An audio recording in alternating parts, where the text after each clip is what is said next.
masalah. Iya, banyak ngobrol sih kalau sama Gus. Jadi Gus tuh banyak ngasih masukan juga. Jadi saya sering dengerin apa yang Gus sering nasihati ke saya. Dan nasihat dari Gus ya juga kadang-kadang saya terapkan. Jadi banyak advice dari Gus yang saya tidak memposisikan sebagai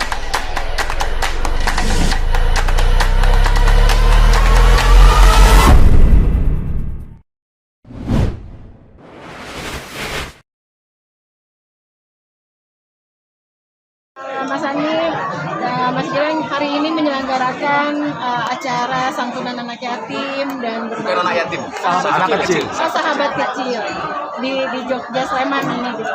Gimana Gus hari ini bisa ceritain Gus? Jadi baru seminggu yang lalu saya ketemu Mas Gilang di Tower, kita ngobrol bikin program apa nih Ramadan enaknya. Saya bilang sama beliau saya punya acara tahunan nih sama sahabat kecil. Beliau langsung respon, ayo bareng-bareng. Artinya tidak harus berpikir panjang, Mas Gilang udah bareng-bareng. Kenapa Mas waktu itu langsung bareng-bareng, kenapa Mas? ya karena apa ya santunan untuk sahabat kecil ini kayak tradisi dari kita sih sebenarnya. Jadi emang kita tiap tahun apalagi di bulan Ramadan kita mesti selalu memberikan santunan pada anak yatim. Santunan bukan hanya uang, tapi juga support apapun yang kita berikan. Dan alhamdulillah kolaborasi hari ini tanpa sengaja ya Gus ya, pas di Tower maunya itu cuma biasa aja 1.000 atau berapa nanya ternyata dikasih begitu. Alhamdulillah semoga bermanfaat. Happy ya. Kalau Sandi. Ya Sandi gimana Kak Sandi? Ya, Sandi. Kalau biasanya kita memang setiap Ramadan, nggak Ramadan aja sih, pastinya kita panti asuhan. Cuman hari ini pertama kalinya anak-anak itu banyak selapangan. Ada 1.500 ya Gus ya. Lebih, Dan insya Allah malah. kita nyalamin sendiri gitu loh satu-satu. Biasanya sih memang kita Simbolis kan? dan seneng banget sih karena bisa lebih step closer gitu. Gus persahabatan Gus sama Mas Gilang sama Mas Andi sendiri itu sudah terjalin berapa Jadi lama sih? gini ya, saya ngomong gini. Awalnya beliau ini minta saya sebagai VA, ya bro ya, brand ambassador. Akhirnya kemudian kita ngobrol, bro, kalau gua jadi brand ambassador bro, nggak asik deh.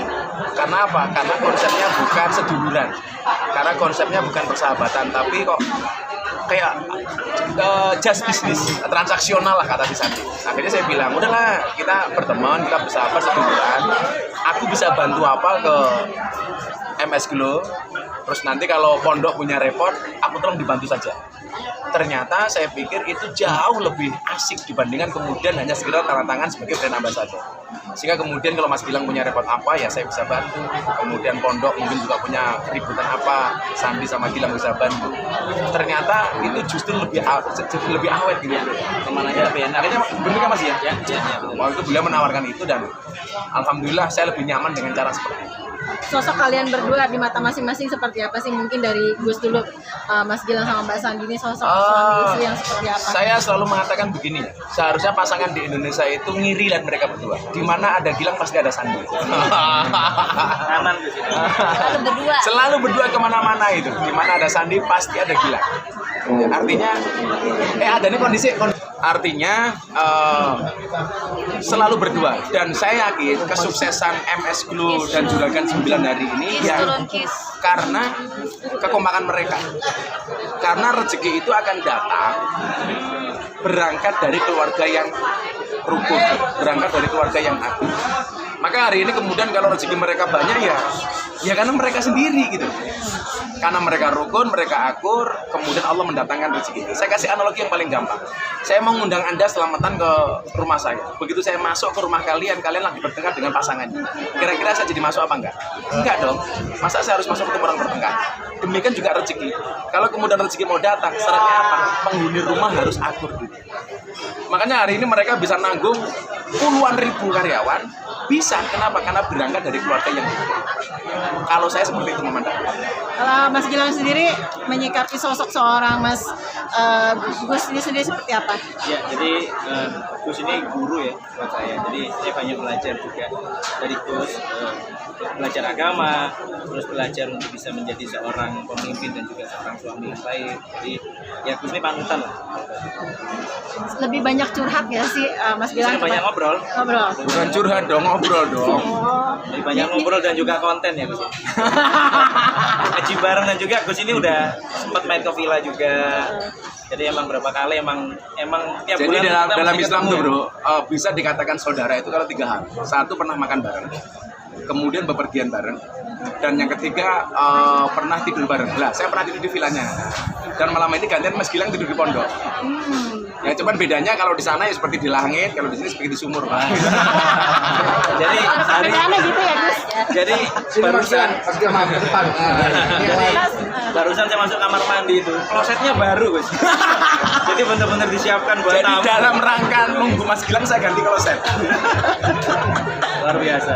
Mas Andi sendiri, Mami Sandi sendiri gimana menyikapi sosok Gus nih seperti apa sih? Itu ya panutan lah buat kita, terus banyak apa yang kita curhat, bicarakan, ya panutan lah pokoknya buat kita berdua.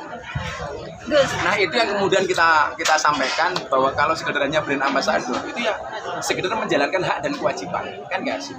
Tapi kalau kemudian kita bersaudara, oh saya bisa bina Mas Gilang ada masalah nih ya kita bisa bantu. Begitu juga sebaliknya. Dan alhamdulillah lah itu jauh lebih bagus.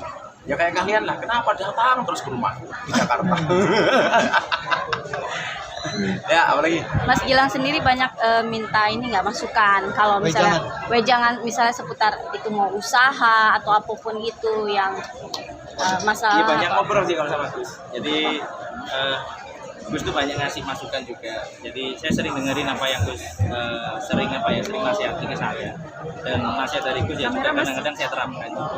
Jadi banyak advice dari Gus yang Saya tidak memposisikan sebagai guru, tapi sebagai rekan. Jadi teman ngobrol saja kan lebih enak. Yes.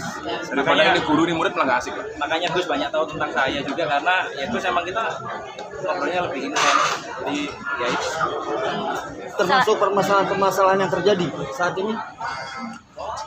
Saya begini ya. Mungkin manusia yang paling sabar ketika mendapatkan cobaan hari ini ya mereka-mereka ini. berdua ini ya Gus. Ya, saya sebagai teman, sudahlah Mas, diam saja. Dan alhamdulillah mereka juga asik-asik saja. Karena mereka berdua bagi saya nggak perlu membuktikan apapun. Nggak perlu membuktikan kepada siapapun. Kita mendingan ngurusi karyawan, ngurusi orang-orang yang kerja, seller dan lain sebagainya. Mas Gilang juga punya kesibukan di olahraga, di sepak bola bersama manajer andalan kita ya, Pak Ali ya. Gitu. Nggak penting kemudian menanggapi sesuatu yang justru kontraproduktif. Makanya hari ini seperti teman-teman media lihat penyikapan terhadap masalah mereka luar biasa, low profile. Gimana Mas Gilang yang dibilang tadi sama Gus, sosok Mas Gilang tuh ketika ada titik terendah ketika walaupun Mas Gilang baik banyak tapi di sisi lain pasti ada cobaan dan musibah yang pernah dialami titik terendahnya Mas Gilang. Saya bilang apa sama dirimu bro? Kalau hidup itu pasti banyak cobaan. Kenapa cobaan banyak? Karena kalau sedikit namanya cobain. Kalau cucian laundry. Kalau banyak cat laundry. Kalau banyak saweran namanya dangdutan. Gimana Mas Gilang? Ya udah gitu aja jawabannya. Jawabannya gitu. Dan terakhir. Nah, terakhir. Melihat menyikapi Mas Gilang ini kita Oh, kalau itu nggak usah ditanya. Semua orang baik, semua orang punya pendapat masing-masing. Kita bertiga tetap mendoakan beliaunya. Saya bilang sama Mas Gilang, jangan pernah balas umpatan dengan umpatan. Kita doakan. Saya mengajarkan kepada mereka 4 hal. Satu, setiap malam berdoalah untuk minta maaf kepada atas dosa-dosa kita. Yang kedua, atas dosa kedua orang tua kita. Yang ketiga, atas dosa semua orang yang mencintai kita. Dan yang keempat adalah maafkanlah ya Allah dan ampunilah semua orang yang membenci kita. Karena apa? Doa seseorang kepada orang lain itu seperti mendoakan dirinya sendiri. Doa ulmat ili akhihi ka doa ili nafsi. Maka kita nggak boleh mendoakan orang lain jelek. Walaupun orang itu komentar jelek kepada kita. Dan itu yang kita lakukan. Dan itu yang terjadi sama Mas Gilang. Iya sama. Ini doa juga seperti itu.